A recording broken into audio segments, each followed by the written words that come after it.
When you read the Bible, God speaks to you. You see, all of sacred scripture was written for the sake of our salvation.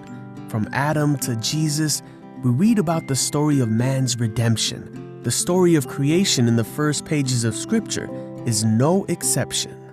But unfortunately, many people get tangled up in scientific details when reading the story of creation.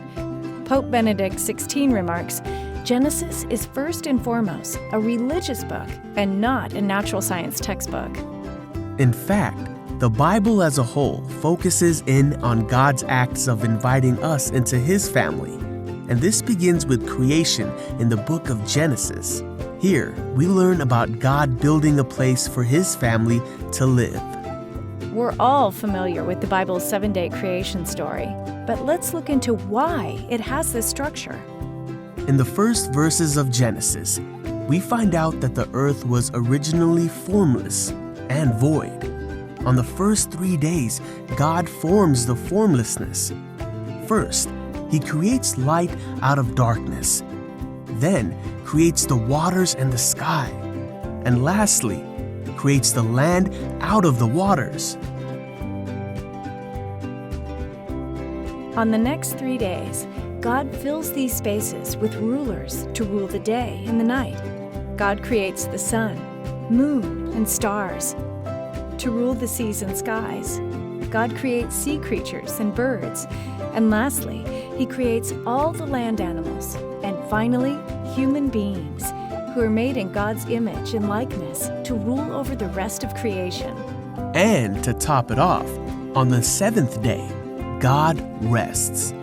Now, God doesn't rest from exhaustion, but to make this day holy, to set it apart, making creation a covenant. All of creation builds up to this rest, where God unites the first man and woman in the very first marriage. You see, covenants make families, but covenants are also sacred bonds, as we will discuss in the next episode. Suffice it to say for now, God wasn't just creating the universe randomly. All of creation was meant to be a house for God and His family. In fact, in other places in the Bible, God's house is called a temple. God promised that He would send a Redeemer to defeat sin and restore us back into a covenantal family relationship with Him. God invites us back into His covenant, so He gives the first hint of some good news in Genesis 3:15.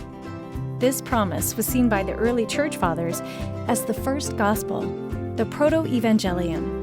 God promises to put enmity between the woman and the serpent, and explains that the serpent will ultimately be defeated by the seed of the woman.